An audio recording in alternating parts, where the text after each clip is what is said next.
barkanmu da wannan lokaci. Fatan kowa waye gari lafiya.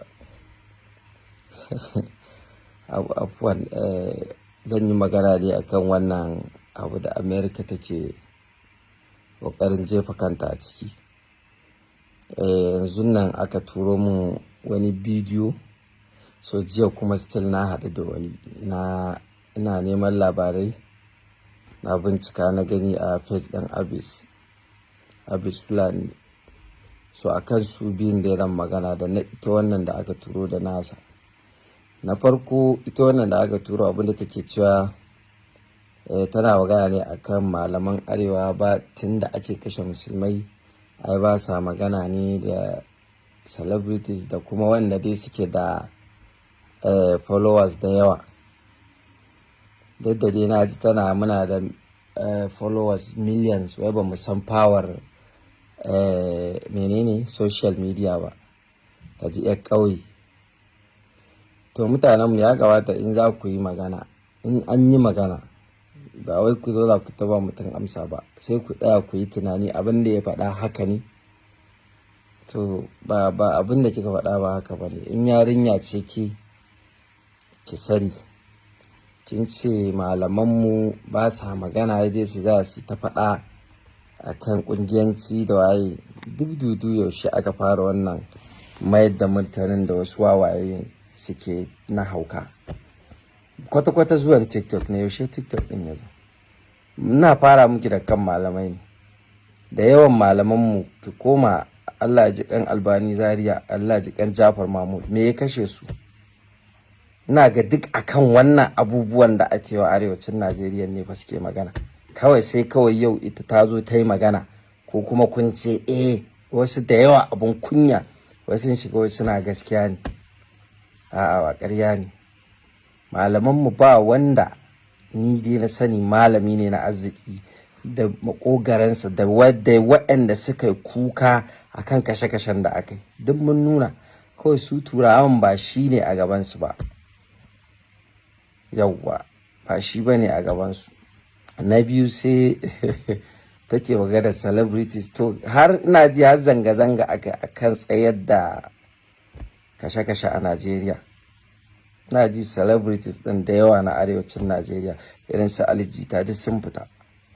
Duk ba su duk abin da suke bi ba, kawai dan ta zo ta faɗa mutane kudin. Wannan mutanen kuma wacce take magana fa wai Christian ce, wai take ba mu shawara. Mutanen da su yanzu so suke a kawo har su yanzu kawai ɗan haushin nan da America ta yi, to dai mutane kun gani. Ga mutanen nan dai muna zaune da su a ƙasar nan lafiya. Business in ya zo, in namu ɗan uwan ya kawo, in ka ba da kwangila, in suka kawo proposal, in ɗan uwanka musulmi ya kawo proposal ɗin 10,000, su in za su kawo 20, amma sai mu ɗauka mu ba su.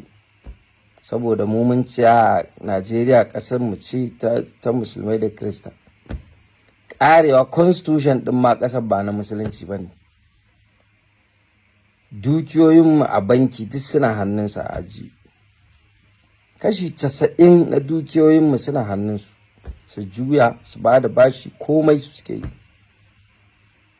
Idan biki ne za ka je na masu kuɗi ko wani abu da za mu yi, duka wanda za a samu kuɗi, in za ka ga ma'aikata kashi 10, in ka duba kashi 9 za ka ga duk su ne Christian muke ba. Duk mun tsani 'yan uwanmu mu ba su aiki, mun ɗauke su mun ce sun fi amana. So daɗin ayar Allah kenan, ga ta yau ta sauka. Babu duk wannan abin da aka yanzu ɗan haushin nan da America ta yi, kaga dai da yawansu sun fito sai haushi suke, suna ce mana kashe su muke. America ta kawo harin, ta kawo.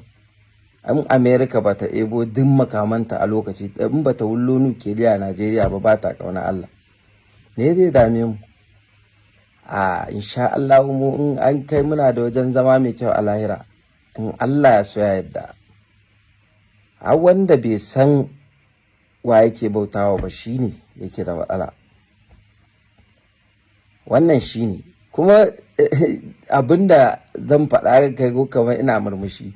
Wannan murmushin har cikin raina wallahi, ni wannan abun kawai a jikina.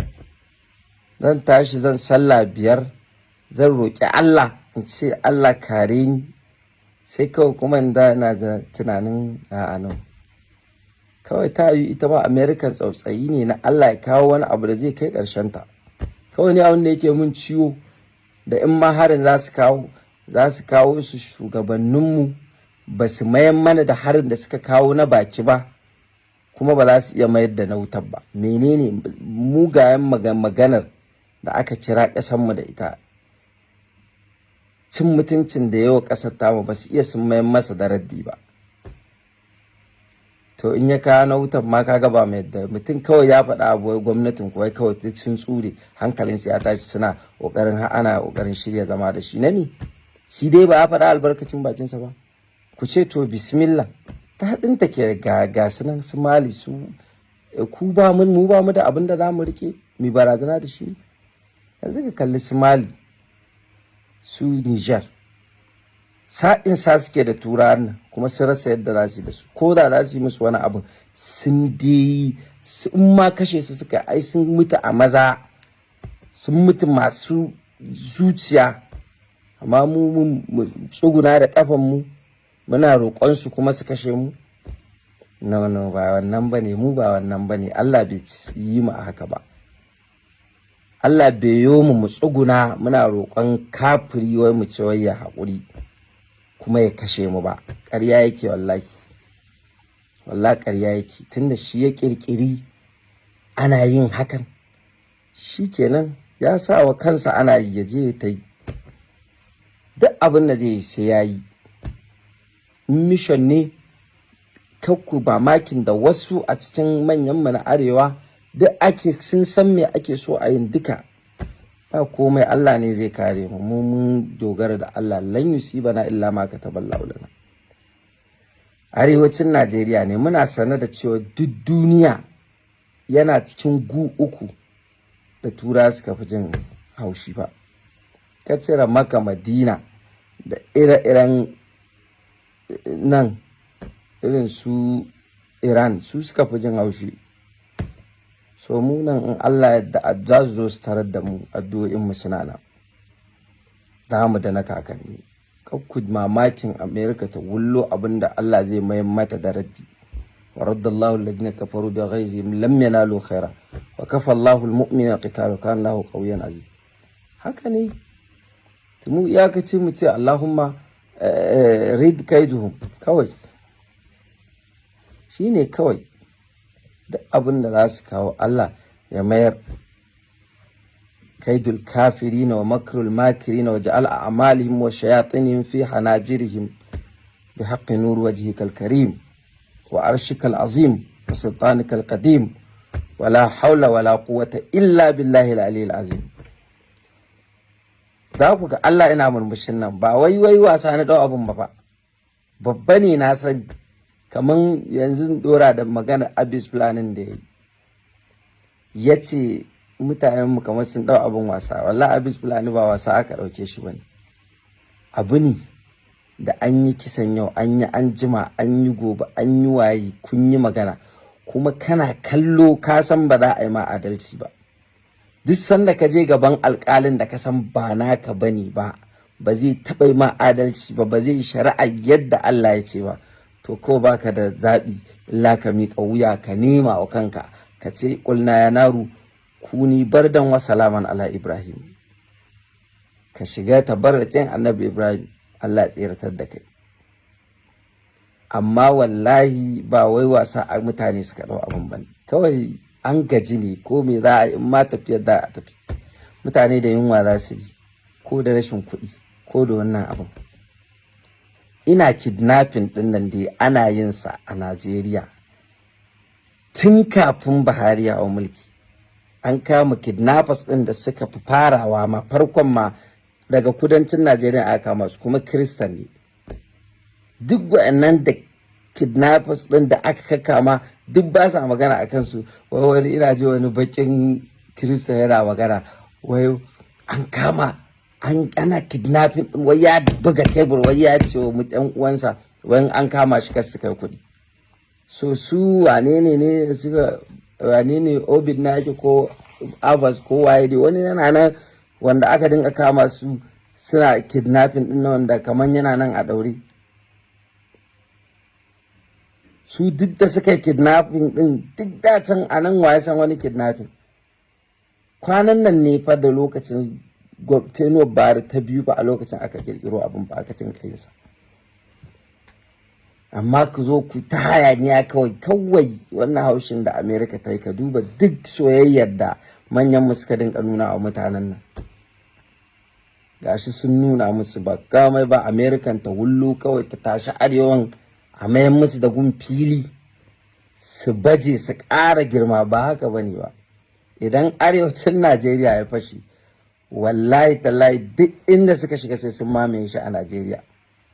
Mu Allah ya yi mu da san zama a kudindina ne, amma yawan da muke da shi ba na wasa bane. Kun sani ko katin zabe da aka ce Lagos tana da mutum miliyan 3, wannan tana da Kano tana da miliyan 3, wannan duk hira ce fa.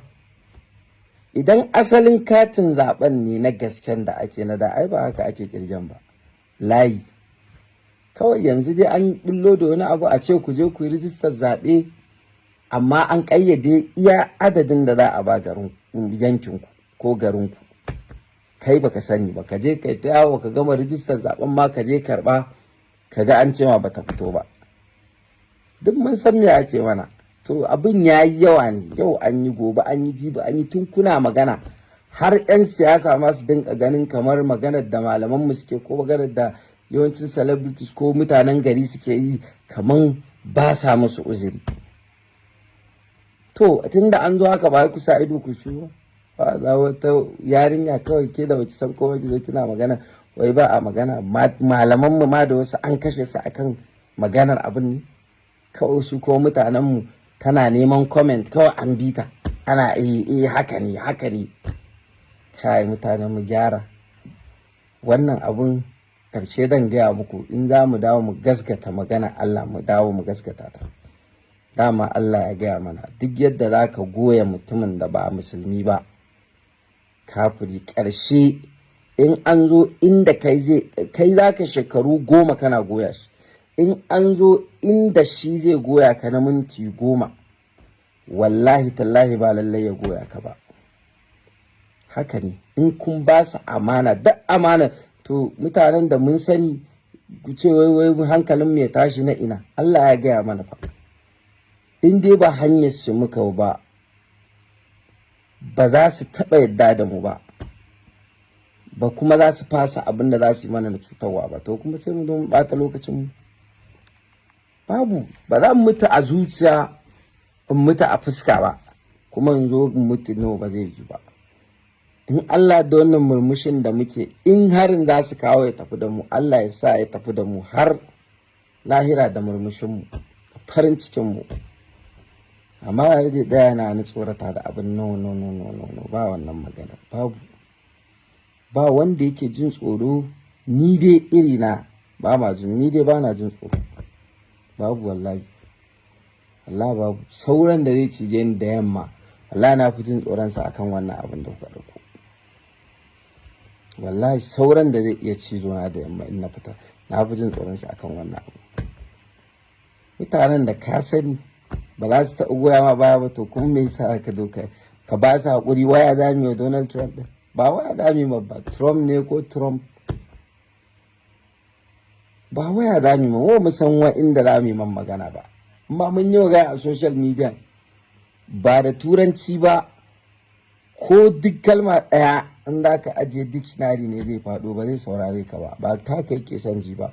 Su wanda yake son abinda suke so su yin sai sun yi kayansu. Sai dai mu ce Allah ya kare mu kawai. Wassalamu alaikum warahmatullahi wabarakatuh. Jama'a a ci gaba dai da addu'a, ta addu'a. Allah ba zai bari ba. Ma'assalam.